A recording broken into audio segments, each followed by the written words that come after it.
Dear students, welcome to my YouTube channel.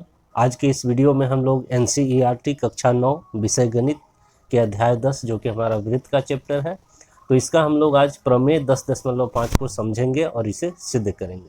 तो चलिए समझते हैं कि प्रमेय 10.5 क्या है। तो प्रमेय यह है कि तीन दिए हुए असंरेखी बिंदुओं द्वारा होकर जाने वाला एक और केवल एक वृत्त है। यानी कि अगर आपको तीन असंरेखी बिंदु दे दिया जाए, समझिएगा असंरेखी बिंदु क्या होता है पहले ये समझिए। किसी सतह में तीन ऐसा बिंदु लीजिए जो एक ही लाइन पर स्थित न हो, एक ही रेखा पर स्थित नहीं हो।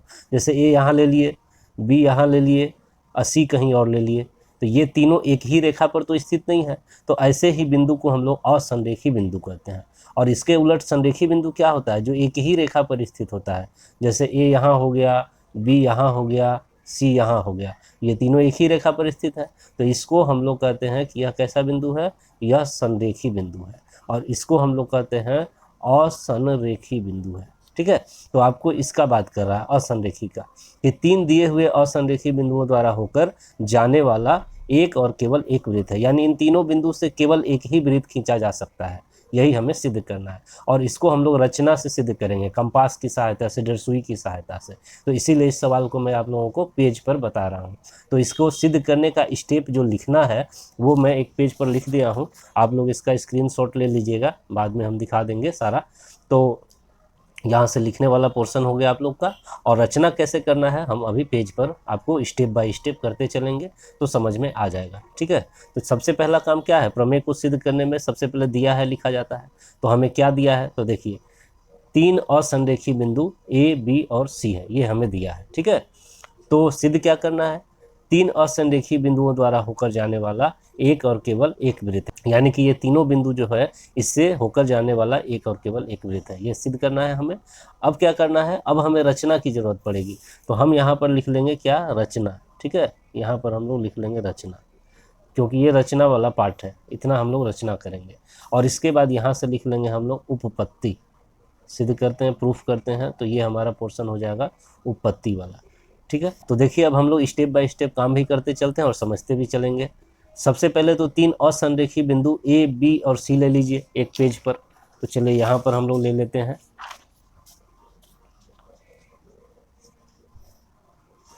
कहीं पर ले सकते हैं आप लोग, जैसे ए यहाँ हम ले लेते हैं, ए यहाँ ले लिए, बी समझिए यहाँ ले लिए, और सी कहीं यहाँ ले लिए। तो इस तरह से तीन असंरेखी बिंदु हम लोग ले लिए। अब क्या करना है? रचना में पढ़ते चलेंगे। देखिए, बिंदु ए से बी तथा सी को मिलाया। तो आप क्या कीजिएगा? ए से बी को और ए से सी को मिला दीजिए।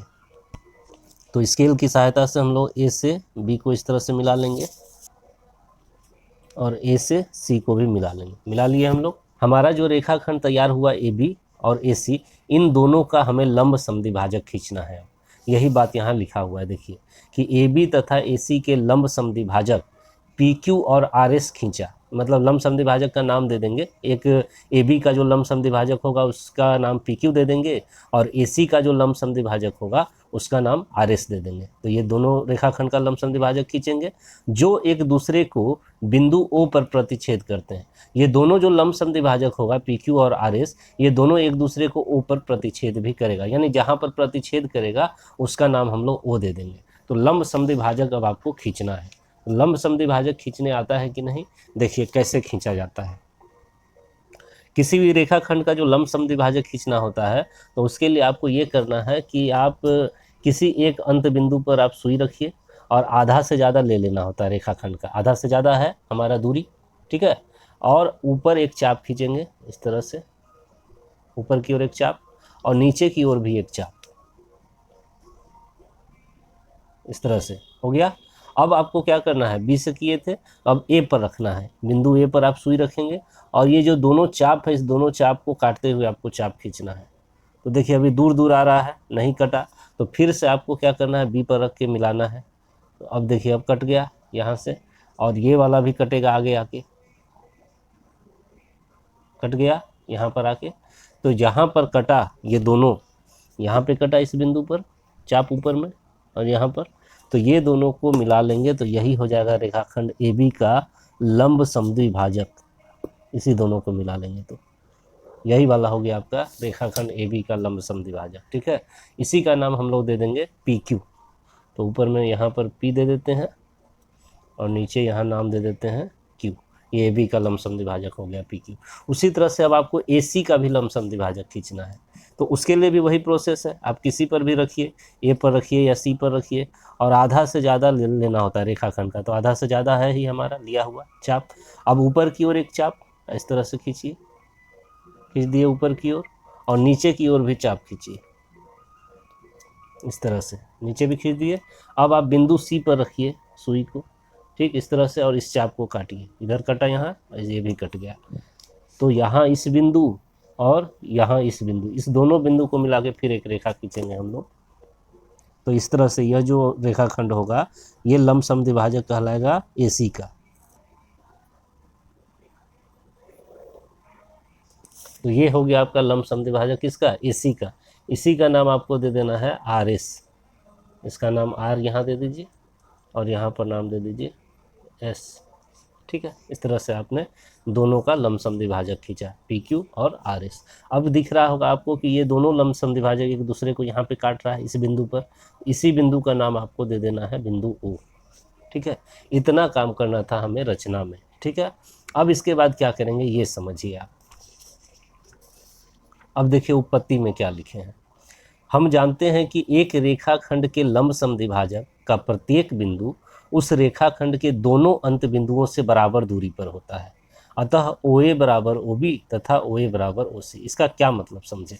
देखिए ये कह रहा है कि हम जानते हैं कि एक रेखाखंड का जो लंबसम द्विभाजक होता है, कोई भी रेखाखंड आप समझिएगा, मान लीजिए यह एक रेखाखंड है जैसे AB है, और इसका अगर हम एक लंबसम द्विभाजक खींचते हैं, ठीक है, ये मान लीजिए P और ये मान लीजिए Q है, तो कह रहा है कि किसी भी रेखाखंड का जो लंबसम द्विभाजक होता है उसके प्रत्येक बिंदु से रेखाखंड के दोनों अंत बिंदु की दूरी समान होती है।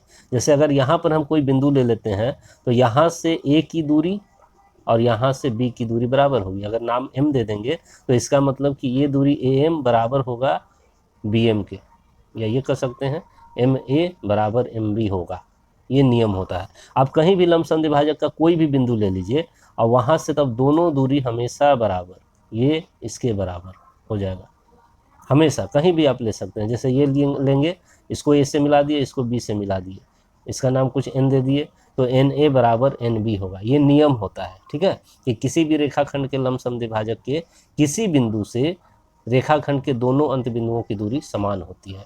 तो उसी के अनुसार से अब यहाँ पर बात हो रहा है। समझिएगा कि AB का लंबसम द्विभाजक क्या खींचे हैं? PQ, और PQ पर ही क्या बिंदु है? O। इसका मतलब कि ये जो लंबसम द्विभाजक पर ही बिंदु O है, तो O से A की दूरी और O से B की दूरी क्या होगी? समान होगी। यानी अगर हम O से A का दूरी मापेंगे और O से B की दूरी को मापेंगे तो दोनों बराबर आएगी। आपको दिखाते भी हैं माप करके, देखिए कैसे। जैसे O पर हम रख देंगे सुई और A को इस तरह से माप लिए कि इतना दूरी है हमारा ये, ठीक है, इतना ये आया, तो ये जाके सीधा फिर B पर भी मिल जाएगा। देखिए एग्जैक्ट मिल गया, कहीं कम ज़्यादा नहीं। तो ये नियम होता है। तो इस तरह से वहाँ पर लिखा हुआ है, इसीलिए हम कह सकते हैं कि OA बराबर OB होगा। O से A की दूरी O से B की दूरी बराबर होगी। ठीक, अब और एक चीज़ समझिए, देखिए रेखाखंड AC को ध्यान से। AC का लंबसम द्विभाजक आपका क्या है? ये RS है। तो RS पर भी तो फिर से बिंदु O है, ये जो बिंदु O है ये तो RS पर भी स्थित है। तो यानी कि इस बिंदु O से फिर A की दूरी और O से C की दूरी भी बराबर हो जाएगी। ये भी आप नाप सकते हैं। देखिए O से A की दूरी और O से फिर आप C की दूरी मापेंगे, देखिए एकदम एग्जैक्ट मिल गया, तो बराबर है। इससे आप एक बात और बोल सकते हैं कि OA बराबर OC, और यह दोनों बात को जब मिलाएंगे हम लोग तो हमें मिलेगा OA बराबर OB बराबर OC। तीनों बराबर हो जाएगा इस तरह से। ठीक है, और जब तीनों बराबर हो गया तो इसका मतलब हुआ कि O जो है केंद्र हो गया, और आप त्रिज्या A को भी ले सकते हैं, OA को या OB को या OC को, किसी एक को त्रिज्या लेकर के अगर आप एक वृत्त खींचेंगे तो वह वृत्त ही अद्वितीय वृत्त होगा जो इन तीनों असंरेखी बिंदुओं से होकर के गुजरेगा। यही बात यहाँ लिखा हुआ है कि हम जानते हैं कि एक रेखाखंड के लंबसम द्विभाजक का प्रत्येक बिंदु उस रेखाखंड के दोनों अंत बिंदुओं से बराबर दूरी पर होता है। अतः OA बराबर OB तथा OA बराबर OC, अर्थात OA बराबर OB बराबर OC होगा, तीनों बराबर हो जाएगा। इसलिए बिंदु A, B और C बिंदु O से समान दूरी पर स्थित है। ठीक है, तीनों दूरी बराबर हो गया तो इसका मतलब तीनों बिंदु O से क्या है? समान दूरी पर स्थित है। तो अतः O को केंद्र मानकर तथा OA त्रिज्या लेकर एक वृत्त खींचे तो वह बिंदु B तथा C से होकर भी जाएगा और यह वृत्त अद्वितीय होगा। और फाइनली तो हम लोग कह देंगे कि अतः 3 असंरेखीय बिंदुओं से होकर जाने वाला एक और केवल एक वृत्त है।